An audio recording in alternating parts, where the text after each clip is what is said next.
আসসালামু আলাইকুম। আজ আমি আপনাদের সাথে এই সুন্দর প্যান্টের ডিজাইনটি শেয়ার করব একদম সহজ উপায়ে।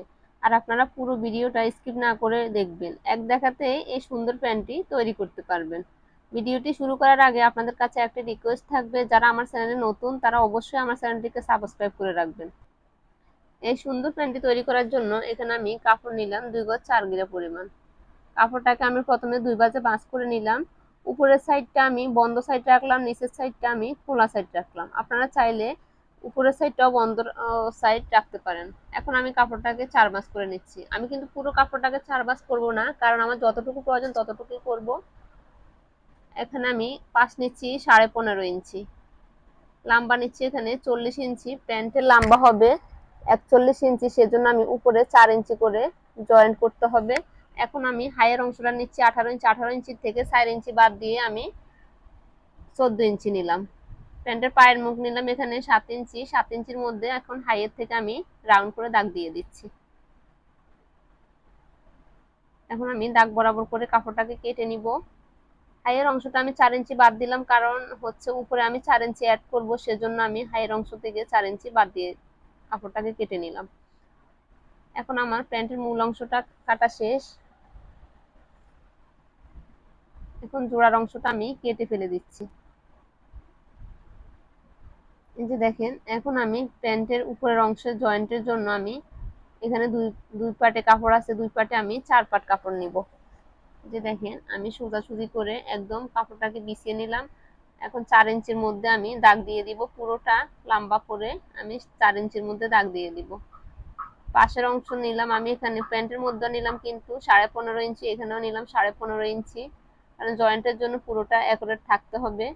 বেশি হলে সমস্যা নেই, কিন্তু শর্ট করলে কিন্তু পরে সেলাই করার সময় সমস্যা পড়ে। এখন আমি পায়ের মুখের জন্য প্যান্ট পায়জামা যেরকম কাটে ওরকম করে আমি বর্ডারটা কেটে ফেলবো। এখানে 4 ইঞ্চি করে আমি নিব। এই যে দেখেন, 4 ইঞ্চি করে আমি দাগ দিয়ে দিব। দুইটা পায়ের জন্যই আমি এখানে দুই পাটে কাপড় নিলাম। এখন আমি পট্টির জন্য কাপড় নিব। যে দেখেন, এখানে দুই পাটে পট্টির কাপড় আছে, সেজন্য আমি পট্টির কাপড়টা নিয়ে নিলাম। আমি মাপটা দেখালাম না, আপনারা না পারলে অবশ্যই আমাকে বলবেন, অবশ্যই আমাকে জানাবেন কমেন্ট করে, তাহলে আমি অবশ্যই আপনাদের জন্য আবার চেষ্টা করব ভিডিওটা দেওয়ার জন্য। এই যে দেখেন, চলে আসলাম আমি প্রথমে সেলাইয়ের মধ্যে। এখন সেলাইয়ের মধ্যে প্রথমে আমি যে কাজটা করব, কোমরের অংশের মধ্যে যে জয়েন্টের কাপড়টা নিলাম ওই কাপড়টাকে আমি জয়েন করে নিচ্ছি। এখানে 1/4 করে সেলাই করলাম। এখন আমি একটা চাপ সেলাই দিয়ে দিব। দুইটা পার্টেই কিন্তু আমি সেম ভাবে কাপড়টাকে জয়েন করে নিব। এই যে দেখেন, আমি দুইটা পার্টে কিন্তু সেম ভাবে জয়েনটা করে নিলাম কোমরের অংশ। এখন আমি পায়ের অংশটা 1/2 ইঞ্চি করে বোটে বাও দিকে কিন্তু সেলাইটা দিয়ে দিচ্ছি। এটা হচ্ছে বাও দিক, বাও দিকে সেলাইটা বোটে সেলাই করে দিচ্ছি, কারণ উল্টো সাইডে কাপড়টা রাখার প্রয়োজন নেই, কারণ এখানে কিন্তু উপরে একটা দুইটা পট্টি বসবে। এই কাপড়টাকে প্রথমে আমি এরকম করে বোটে ভিতরের দিকে ঢুকিয়ে দিয়ে আমি একটা সেলাই দিয়ে দিব। এই যে দেখেন, আমি একদম কাঁচার মধ্যে আমি সেলাইটা দিব না, একটু দূর দূর করে, মানে 1/2 ইঞ্চির মধ্যে সেলাইটা দিয়ে দিব। এখানে আমি পুরোটা 4.5 ইঞ্চির মধ্যে নিয়ে নিচ্ছি। 4.5 ইঞ্চির মধ্যে আমি এই সেলাইটা করে দিচ্ছি। এই যে দেখেন, উপরে কিন্তু আরেকটা পার্ট বসবে, সেজন্য আর এই কাপড়টা দেখা যাবে না, একটু করে পাইপিনের মতো দেখা যাবে। এই যে দেখেন, আমি আরেকটা কাপড় নিলাম এখানে। এখন আমি সাইড দিয়ে একটু করে পাইপিনের মতো রেখে আর বাড়তি কাপড়টা আমি বোটে সেলাই করে দিচ্ছি। এই চিকন পাইপিনটা কিন্তু অনেক সুন্দর দেখায়। পরের পায়ের মধ্যে চলে আসলাম। এখন আমি আরেকটা পা সেম ভাবে সেলাই করে নিচ্ছি। এই যে দেখেন, আমি চিকন করে পাইপের মতো রেখেই কিন্তু আমি এই সেলাইটা করে নিচ্ছি। দুইটা পা সেম ভাবে আমি সেলাই করে নিচ্ছি।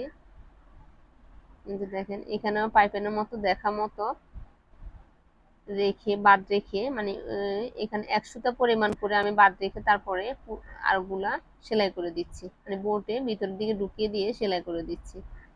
আপনারা চাইলে আরেকটু মোটা করেও পাইপিনের মতো রাখতে পারেন, যার যেরকম খুশি। আমার থেকে কিন্তু এই চিকন পাইপিনটা অনেক ভালো লাগে, সেজন্য আমি এই চিকন পাইপিনটাই বেশিরভাগ ক্ষেত্রে ইউজ করি। এই যে দেখেন, আমি সাইড দিয়ে দুইটা সাইডে কিন্তু সমান করে কেটে ফেলে দিচ্ছি। এই যে দেখেন কতটা সুন্দর লাগতেছে এই প্যান্টটা। এই যে দেখেন, আমার দুইটা পায়ে সেম ভাবে রেডি হয়ে গেছে। এখন আমি বাঁ দিকের ডান সাইডের মধ্যে আমি পট্টির কাপড়গুলা সেলাই করে নিব। এই যে দেখেন বাঁ দিকের ডান পাশে কিন্তু দুইটা পাটেরই সেম ভাবে বাঁ দিকের ডান পাশে আমি পট্টির কাপড়টা সেলাই করব। এখানে আমি দুইটা সেলাই দিয়ে দিব। দুইটা সেলাই দিলে একদম মজবুত হয়, প্যান্টটা খোলার কোনো সম্ভাবনাই থাকে না। অনেকের ক্ষেত্রে কিন্তু সেলাইগুলা খুলে যাওয়ার সম্ভাবনা থাকে। যে দেখেন আমার দুইটা পাটে কিন্তু সেম ভাবে আমি পট্টিটা সেলাই করে নিলাম। এখন আমি বাঁ দিকটা ভিতরের দিকে রেখে কিন্তু সাইড দিয়ে একটা পাটের সাথে অপর পাটটা সেম করে সেলাই করে নিচ্ছি। এখানে আমি 1/2 ইঞ্চিতে সেলাই করে নিচ্ছি। এখানে পট্টির দিকে এনে কিন্তু আমি সেলাইটা করে নিচ্ছি। এই যে দেখেন দুইটা সাইডে কিন্তু আমি সেম ভাবে 1/2 ইঞ্চির মধ্যে সেলাইটা করে নিব। একদম সহজ নিয়মে আপনারা 10 থেকে 15 মিনিট, বেশি হলে আপনারা 15 মিনিটের মধ্যে আপনারা এই প্যান্টটা সেলাই করতে পারবেন। এখন আমি রাবারের অংশটা সেলাই করব। রাবার নিলাম এখানে আমি 11 দুগুণে 22 ইঞ্চি। এখন আমি রাবারের মুখটা জয়েন করে নিচ্ছি। প্যান্টের সাইড দিয়ে সেলাই করতে হবে না, এটা জোড়ার কাপড়টা, সেজন্য আর সেলাই করতে হয় না, না হলে কিন্তু আমি 1/2 ইঞ্চিতে পড়তে সেলাইটা করে নিতাম। এখন আমি এরকম করে রাবারটা রেখে কাপড়টা উল্টো সাইডে বলতে দিয়ে সাইড দিয়ে সেলাই করে নিব। এই সেলাইটা কিন্তু সাইড দিয়ে দিতে হবে, না হলে রাবারটা টান দেওয়ার ক্ষেত্রে কিন্তু রাবারটা সামনের দিকে চলে আসবে না। পুরো প্যান্টটাই কিন্তু এরকম করে পিছনের কাপড়টা টেনে ধরে সামনের দিকে রাবারটা টেনে টেনে সেলাইটা করে নিতে হবে। কারণ প্যান্টের ক্ষেত্রে কিন্তু রাবার অনুযায়ী প্যান্টের কাপড়টা অনেকটা বেশি থাকে, সেজন্য আমরা এরকম টেনে টেনে সেলাই করি, যাতে লাস্ট পর্যায়ে এসে যেন প্যান্টের রাবারটা যেন শর্ট না পড়ে। সেজন্য লাস্টে এসে কিন্তু একটু কাপড় জমাট বেঁধে থাকে না, পুরোটা কাপড় অ্যাকুরেট হয়ে সেলাইটা একদম সুন্দর হয়ে, একদম ফিনিশিংটা অনেকটা সুন্দর হয়। আপনাদের সেলাইয়ের উপরে কিন্তু ডিপেন্ড করে সেলাইটা কতটা সুন্দর হবে এবং কতটা মজবুত হবে। এই যে দেখেন আমার প্যান্টের সাইডে সেলাইটা শেষ। এখন আমি টেনে টেনে রাবারটা অ্যাকুরেট করে নিব প্যান্টের সাথে। এরকম করে টেনে টেনে রাবার এবং প্যান্টটা অ্যাকুরেট করে নিতে হবে। এখন আমি রাবারের উপরে সাইড দিয়ে একটা সেলাই করে নিচ্ছি, কারণ এখানে আমি রাবারের উপরে দুইটা সেলাই দিব। একটা সেলাই দিলে আমার থেকে ভালো লাগে না, আমি দুইটা সেলাই দিই সব সময়। একটা সাইডে একটা সেলাই দিয়ে 1/2 ইঞ্চি পরে আমি আরেকটা সেলাই দিয়ে থাকি। এই সেলাইটা দিলে ফিনিশিংটা অনেকটা সুন্দর আসে, সেজন্য আমি এই সেলাইটা দেওয়ার চেষ্টা করি সবসময়। এই যে দেখেন আমার প্যান্টটা আপনারা দেখতেই তো পাচ্ছেন, একদম অল্প সময়ের ভিতরে আমি এত সুন্দর একটা ডিজাইন তৈরি করে ফেললাম। এখন আমি পায়ের মুখটা সেলাই করব। বাঁ দিকটা ভিতরের দিকে রেখে আলাদা করে দুইটা পা দুই দিকে সরিয়ে নিয়ে 6 ইঞ্চির মধ্যে এখানে আমি পায়ের মুখটা দাগ দিয়ে সেলাইটা করে নিব। এই যে দেখেন পট্টির কাপড়টা মানে দুইটা পট্টি সেম ভাবে অ্যাকুরেট করে রেখে কিন্তু সেলাইটা করে নিতে হবে। এই যে দেখেন এখানে আমি 6 ইঞ্চির মধ্যে আমি সেলাইটা করে নিব।